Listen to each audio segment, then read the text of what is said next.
कोणाचं नाव आपल्याला वाटते बाप मजा होय आणि माय माझी होय, बहीण माझी होय आणि काका मजा होय आणि काकू माझी होय वाटते आपल्याला, पण कोणीच कोणाचं नाही.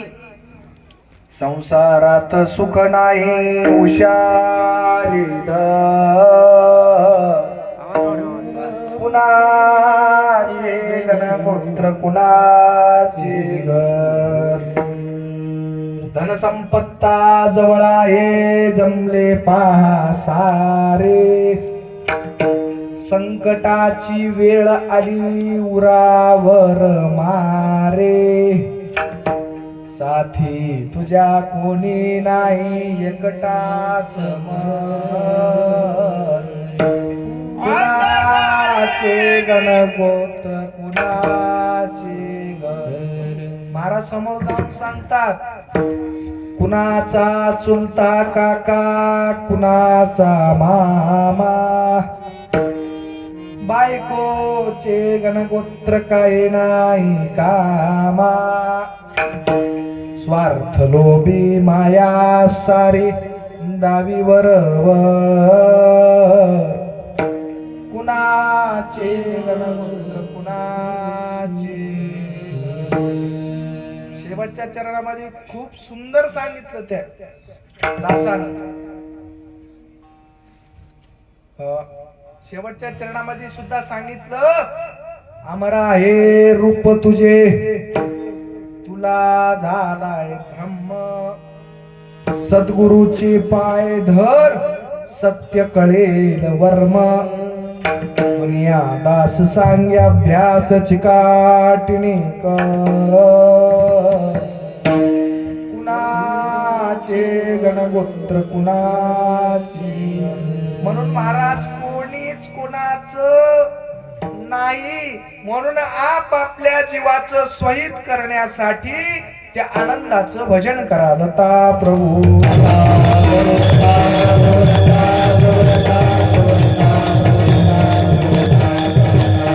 भजन कसं करायचं? जय जय गुरु महाराज गुरु जय जय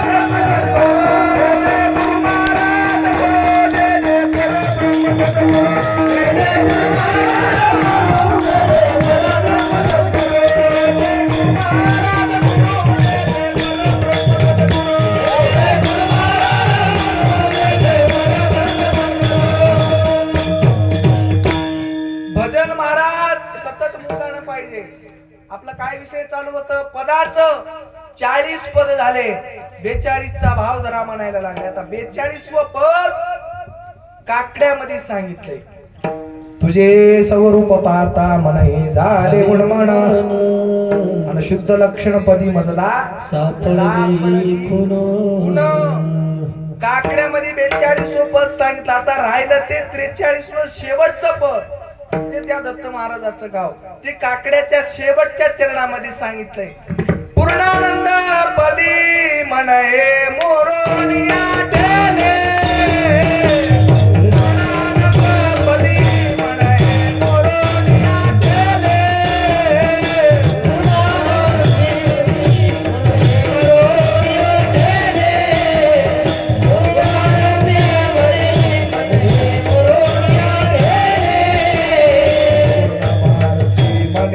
जन्म मरण कुंडली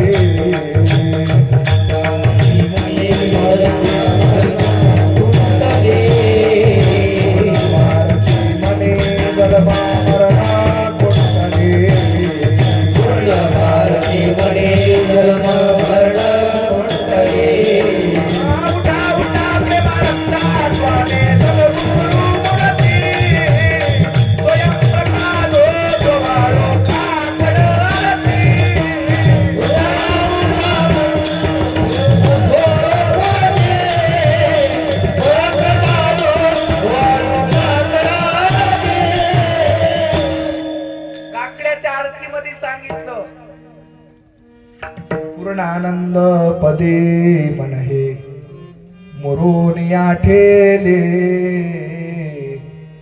पूर्ण भारती मने जन्म मरण खुंटले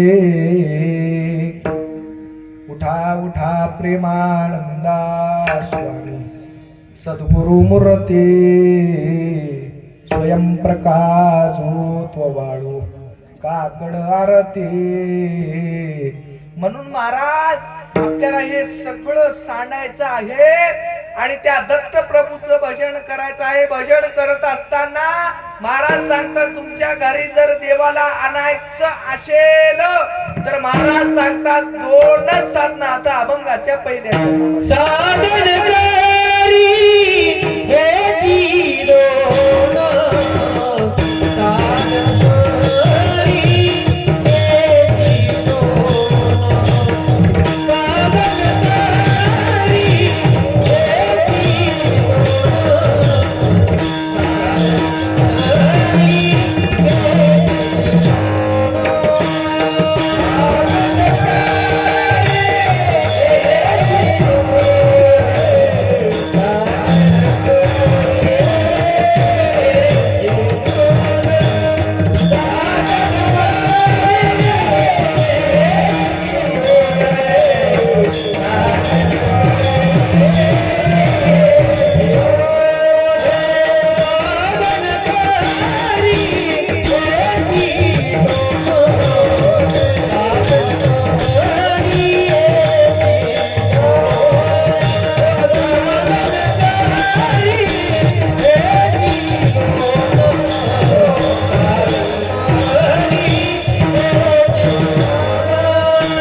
आणि दुसरं म्हणजे नामस्मरण. मग तुम्ही विचारले असाल महाराज किती साधना आहात बरं? बरेच साधना सांगितले शास्त्रामध्ये. योग यागादी साधना, जप तपादी साधना, व्रत वैकल्यादी साधना, बरेचसे काही असं साधना सांगितले. आपण जे पायी दिंडी काढतात ते सुद्धा एक साधनच होय दत्त प्रभूची भेट करण्यासाठी. आता बरेच पायी दिंडी निघायला लागले. पण महाराज पायी दिंडी करत असताना मागे हळूहळू चाला, मुखाने दत्त दत्त बोला. मागे हळूहळू चाला, मुखाने दत्त दत्त बोला. मुखाने दत्त दत्त बोला, मुखाने दत्त दत्त बोला. मागे हळूहळू चाला, मुखाने दत्त दत्त बोला. मागे हळूहळू चाला, मुखाने दत्त दत्त बोला. जरूरला पायदळीला पण चालत असताना मुखामध्ये नाम सांगितलं. मग महाराज व्रत वैकल्याची साधनं सांगितले. बरेच जण उपवास धरायला लागले. बरेच म्हणण्यापेक्षा आम्ही महाराज सुद्धा उपवास धरता, पण उपवास केल्याने देवाची भेट होते काय हो? एखाद्यानं सांगा मला भेट झाली देवाची म्हणून. आम्ही सुद्धा आत्ता घरला जाताना घेऊन जाता 2 किलो शाबुदाणा. 8 दिवस चालू द्यायचं होय आता उपवासच. भेट झाली म्हणल्याने देवाची, उपवास केल्याने देवाची भेट आहे म्हणून महाराज एका प्रमाणामध्ये सांगतात, करू नको तीर्थ व्रत.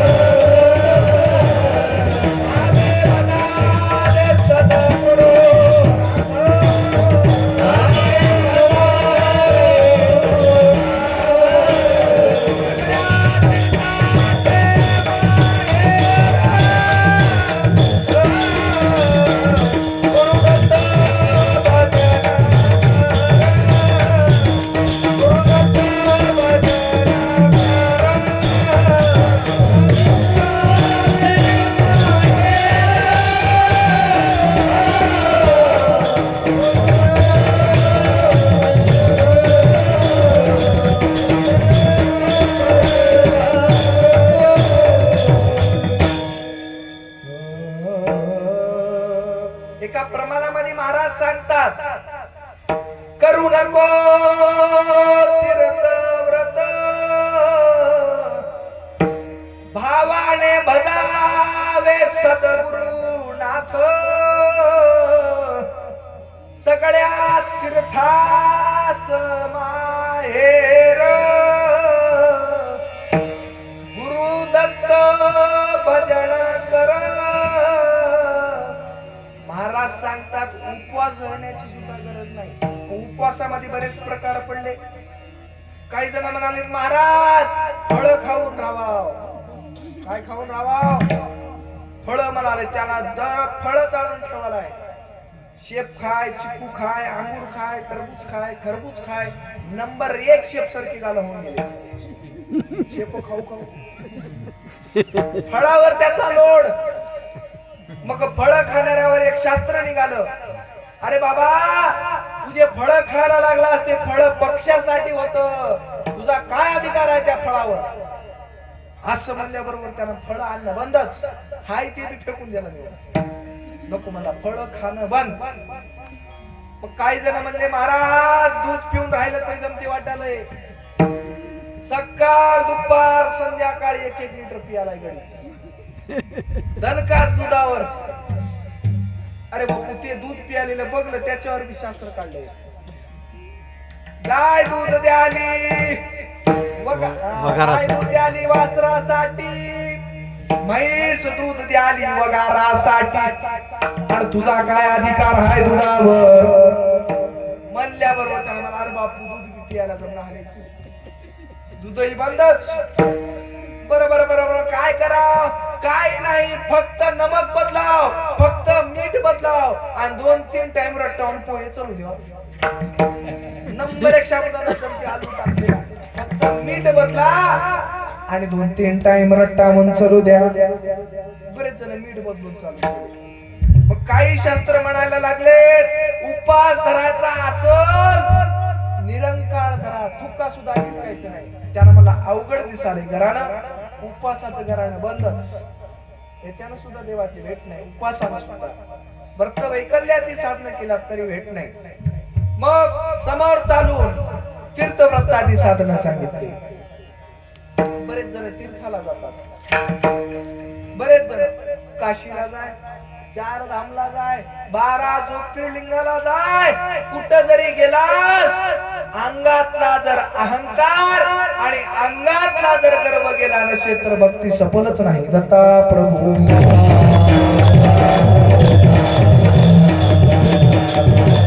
आणि महाराज तीर्थाला गेल्याच्या नंतर नक्कीच अहंकार येते. तीर्थाशी गेले काय कुण नाही पलटले अवगुण. महाराज सांगतात तीर्थाला गेलं मात्र अंगातले अवगुण जर जात नसतील तर त्या तीर्थाला सुद्धा महत्व नाही. बरेच जण काशीला जातात. काशीला गेल्यावर तुम्हाला माहित आहे की नियम काशीचा, काशीला गेल्यावर काहीतरी सोडावं लागते. एक गेलं काशीला, आपण काशीला गेल्याच्या नंतर काय सोडता? मवाच्या पत्रवाळे जेवायचं नाही, कप बशीमध्ये चहा पियाचं नाही. मवाच्या पत्रवाळीत केव्हा जेवतात?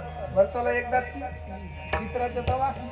ते जे सोडायचं आहे ते सोडणार, बाकीचं सोडून येते. कप बशीमध्ये चहा पियाचा नाही, मग गिलास भरून जमते,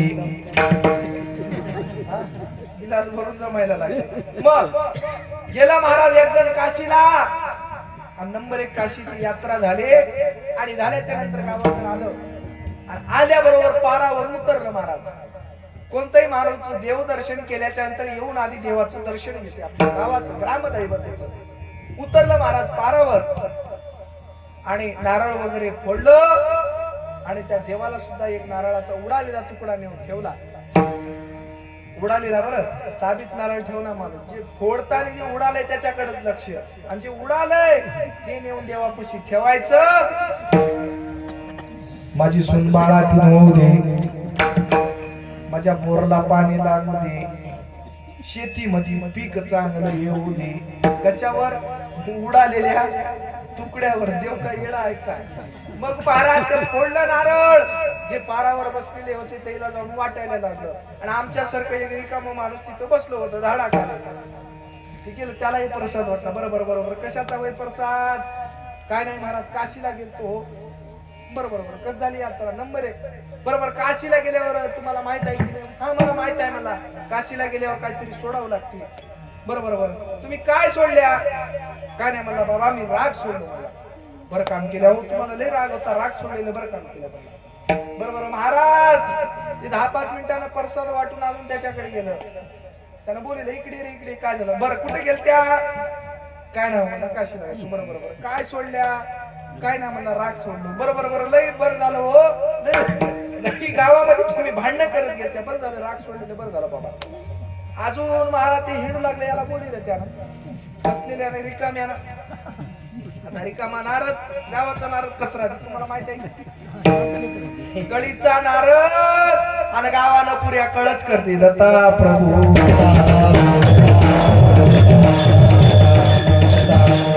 बरोबर बरोबर. इकडे ये म्हणला, काय झालं आणि कुठे गेलतास? त्यानं म्हणला काशीला गेलो. बरोबर. अजून गेलं, अजून आलं. कुठे गेलत्या हो? अरे मसलाच गेलतो, मला याच होतं काय तुला? काय सोडलंय महाराज? काय सोडलंय? राग. ज्यानं केला राग, रागन भीक मागूनच खाय म्हणले. म्हणून महाराज तीर्थाला गेल्याच्या नंतर एक अहंपणा दाटून येतो. आम्हीच बऱ्याच जणांच्या इथं जातात, ते अहंकारानं मोठ्या सांगते. महाराज आमचे 12 ज्योतिर्लिंग झाले, 4 धाम झाले, पण त्याला आम्ही मनात म्हणता. तुकाराम महाराज काय वेडे होत काय? आईचं बैसोणी आवडे आणि टाळवावा. दत्ता प्रभू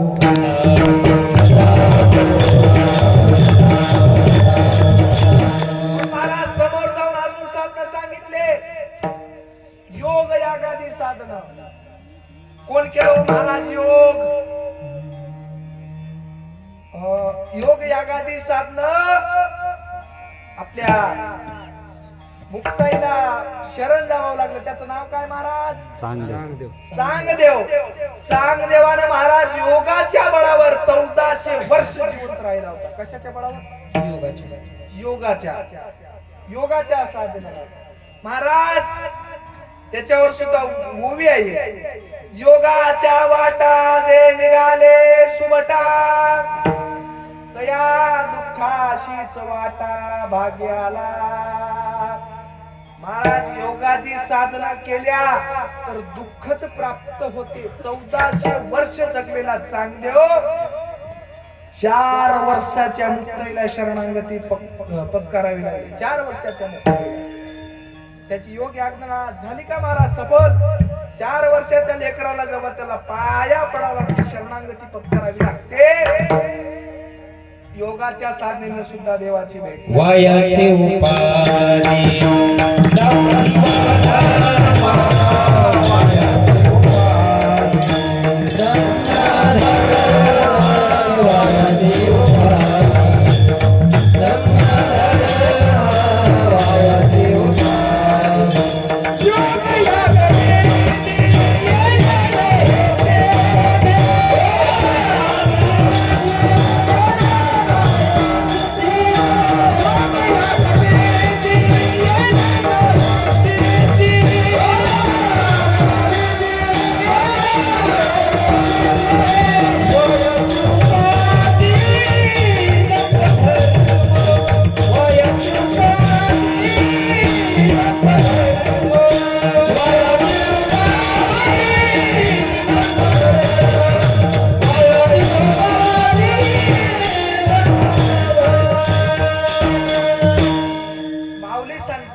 योग याग विधी येणे नवे सिद्धी, वायाची उपाधी दम धर्म.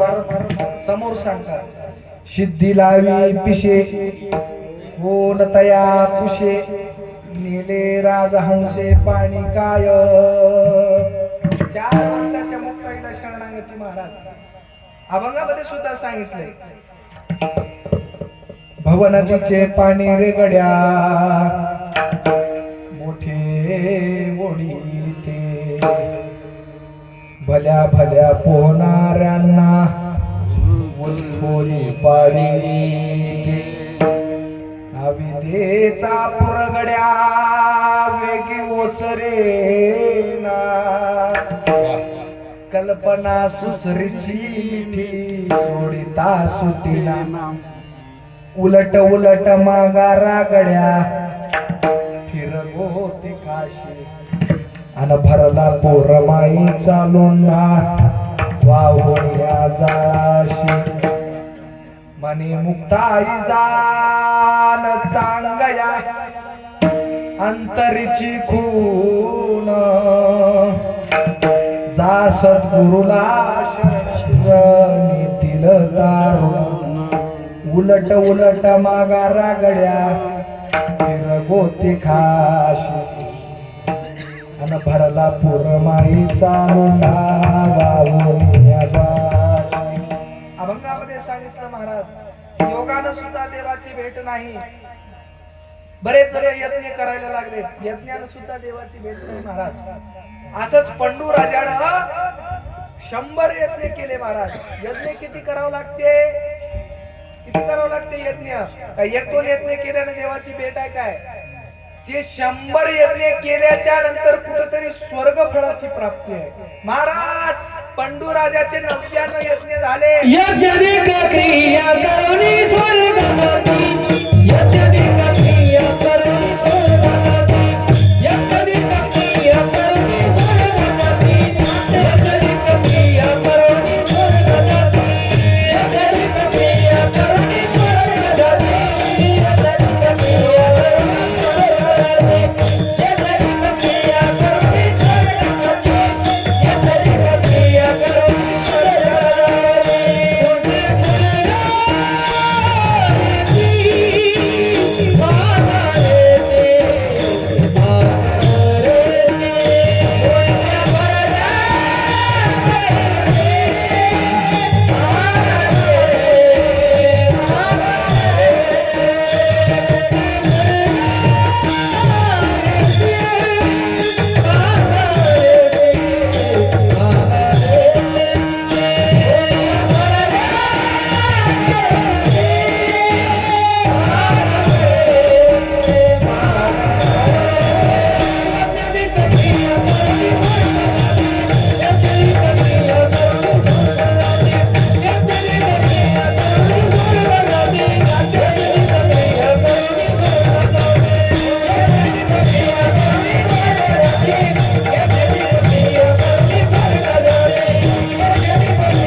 अधिक क्रिया करुणी स्वर्गा जाती पुण्य सरल्या येती मानवी तैसे नव्हे नाम पावते निराशी सुकृती 84 जन झाले यज्ञ महाराज केलं त्यानं 99 यज्ञ झाले आणि त्यानं मरण पावला महाराज आणि मेल्याच्या नंतर 99 यज्ञ केले होते आणि महाराज 99 यज्ञ पूर्ण झाले आणि पूर्ण झाल्याच्या नंतर त्याला स्वर्गामध्ये पायरीला पुरलं स्वर्गामध्ये येऊ दिलं नाही. किती झाले एकच कमी होतं 99 यज्ञ केला तरी काही फलप्राप्ती त्याला झालेली नाही महाराज आणि त्याला पूर्ण आणि एका दिवशी कृष्ण आणि नारद त्या रस्त्याने जाऊ लागले आणि जात असताना त्या पंडुराजाकडे बघितलं. नारदानं मोठ्या कळकळीने कृष्णाला विचारलं महाराज हे असं काय इथं तडपडायला लागले स्वर्गाच्या पायरीमध्ये त्याला मध्ये का जाऊ देण्याचं नाही. कृष्णाने सांगितलं याचे 99 यज्ञ पूर्ण झाले याचं एक यज्ञ बाकी राहिले म्हणून याला स्वर्गामध्ये येऊ द्यायला तयार नाही. मग काय महाराज याच्यावर उपाय काय. त्यावेळेस कृष्ण सांगतात याचं उर्वरित यज्ञ याच्या पोराईला करता येते. जे एक यज्ञ राहिले ना त्या यज्ञ त्या पोरानं केल्याच्या नंतर या पंडुराजाला नक्की स्वर्गामध्ये घेते. महाराज नारद गेला मुला बाळाला सांगितलं तुमचा बाप असं तडपडायला लागला स्वर्गाच्या पायरीपाशीच त्याला मध्ये येऊ देण्याचं नाही. मग काय करावं लागल तुमच्या बापानं 99 यज्ञ केले आता एक यज्ञ करावं लागते. तुमच्या बापानं बरंच प्रॉपर्टी कमाई केली पण त्याला जतन आपण करावं लागते. दारू पिऊन घातल्यानं जमणार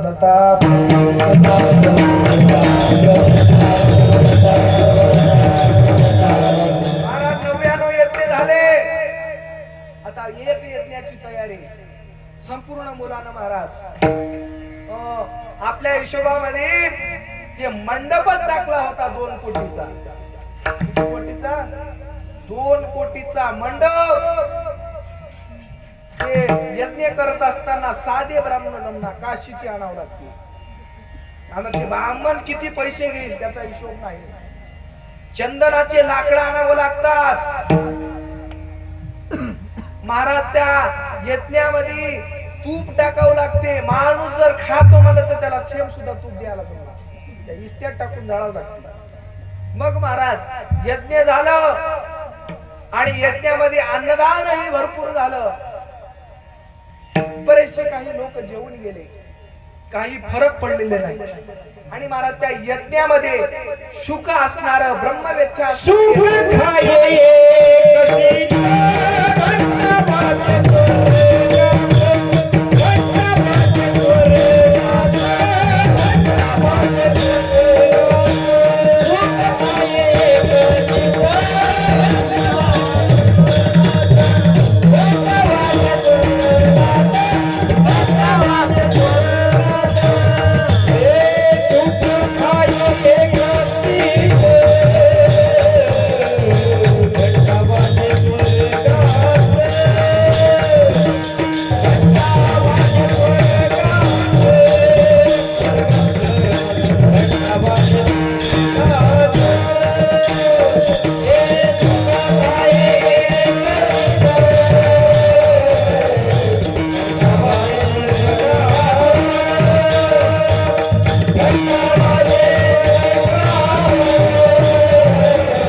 घंटा वाजे स्वर्गामध्ये महाराज घंट्या वाजायला सुरू झाली. अरे मध्ये घ्या रे म्हणलं त्या पंडुराजाला.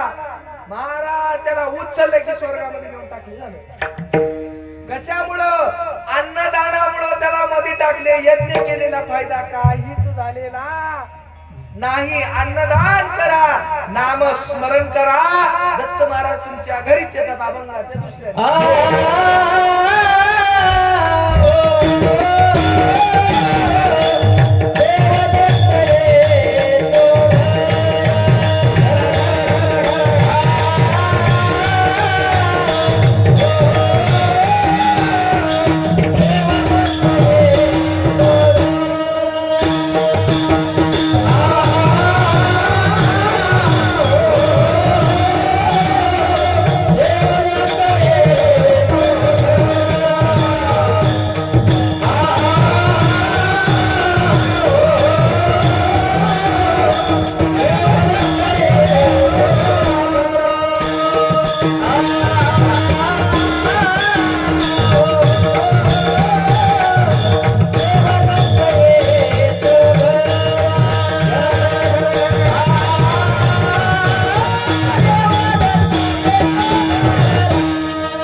महाराज बरेच यज्ञ झाले, यज्ञामध्ये काही फरक नाही, लाकडं जळाले, तूप जळालं, फरक काहीच नाही, फक्त ब्रह्मविद्या असणारा शुक खाये एक शीत